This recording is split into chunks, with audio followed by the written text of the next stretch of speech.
Well, after being released from prison in December, Boris Becker is joining us now live from Dubai. Welcome. It's good to speak to you today, Boris. Let's go back to the very beginning, to that career-defining moment in 1985. You were just 17 years old, and really that would stay with you in a beneficial and wonderful way, but also in a very detrimental way for the rest of your life. Well, first of all, thanks, Holly and Alison, for having me. 7th of July, 1985 was sort of my public birthday. They called me the Wunderkind. I've done something that nobody's done before, and since, thank God, I'm knock on wood, I keep the record for a little bit longer. And my life has changed overnight. I became this teen sensation, and ever since then, the public is watching every step. And obviously no one was ready for that. You wasn't ready, the public weren't ready, no one was ready for that to happen.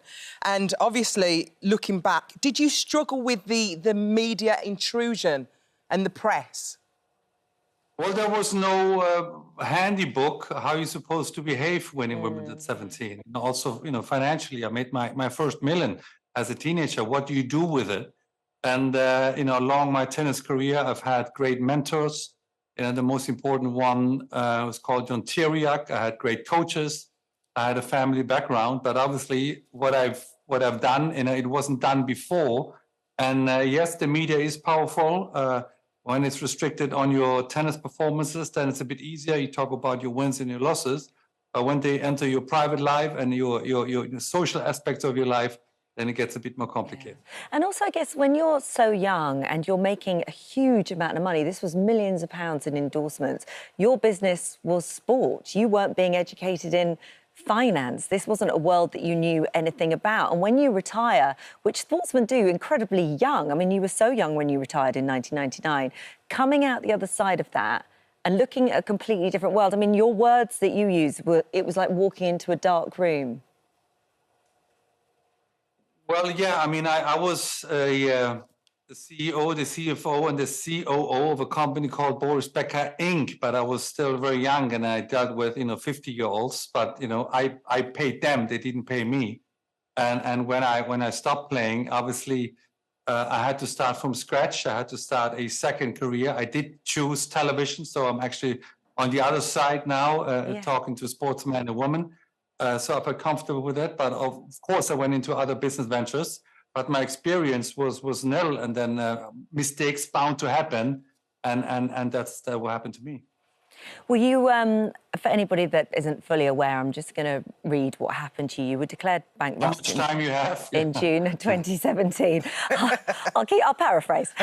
Owing creditors almost 50 million over an unpaid loan of more than 3 million on your estate in Mallorca. You were jailed for 2.5 years in April 22. A jury found you'd breached bankruptcy rules 4 times by hiding 2.5 million in assets and loans to avoid paying up your debt. Before you went into court that day, I mean, you still had hopes that there would be a suspended sentence, but the reality of things were you were looking at jail time. What goes through your head at that time, knowing that that's a potential thing that could happen? Well, a very difficult moment. Obviously, your life stops, and your loved ones, they looking at you, looking for some strength, because they're suffering probably more than I do. So the hard part was pretty much the 3 weeks between the verdict and then the sentencing, because I still felt that there was a 50-50 chance for me to get a suspended sentence. But when you then actually go into that final hearing and you hear the verdict, you have to say goodbye to your loved ones. You're going to the dock, and then if the judge says, you get a sentence, you go straight from the dock downstairs into the cell at the courts.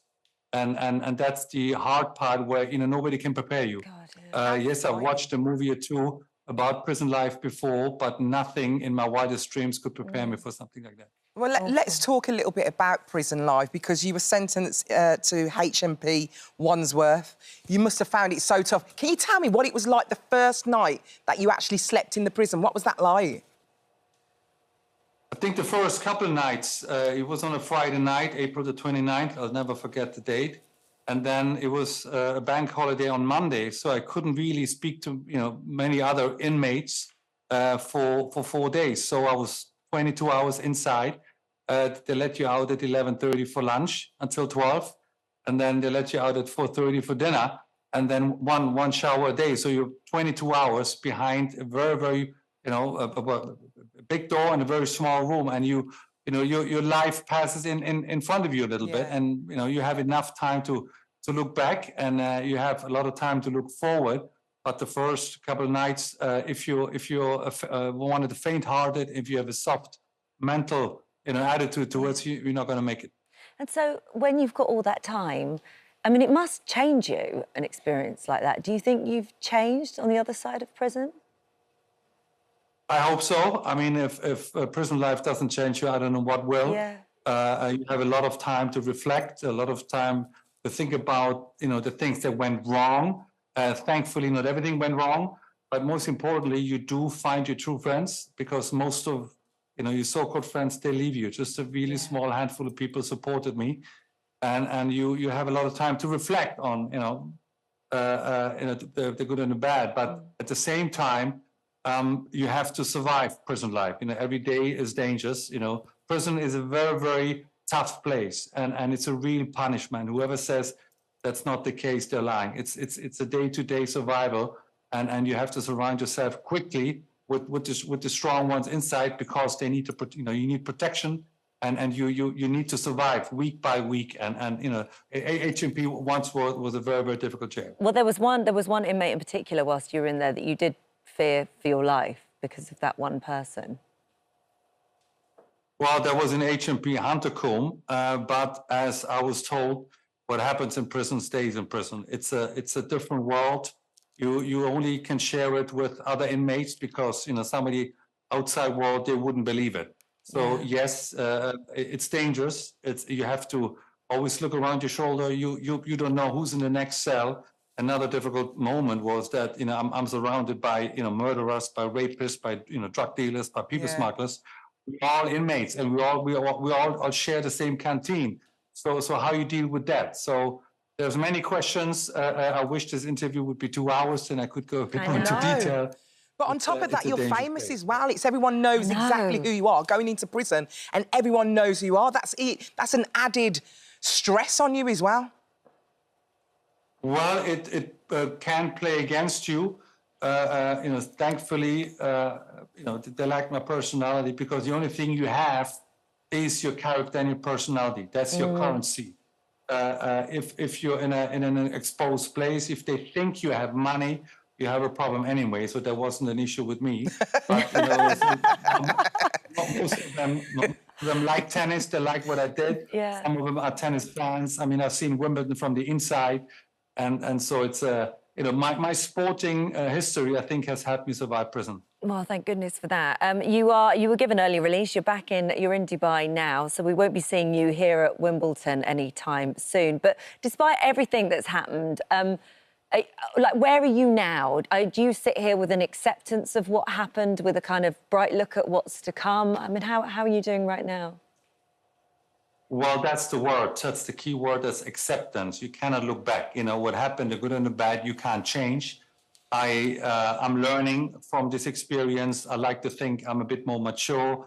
I like to think I make better choices now than I've done before. Sure. And it's a work in progress. I miss London. It's my favorite city in the world. I've been there for a long time. I'm going to miss Wimbledon this year, but I have to take my time before I will be coming back. OK, well, look, thank you. We appreciate your time this morning. The documentary, so lovely to meet you. Boom Boom, The World versus Boris Becker, is on Apple TV Plus from the 7th of April. And thank you for your time. Thank you, Boris. Thank you very much. Bye-bye. Thank you, Alison. He's lovely, isn't he? Fascinating, isn't it? I'm so glad he's out. I'm so glad.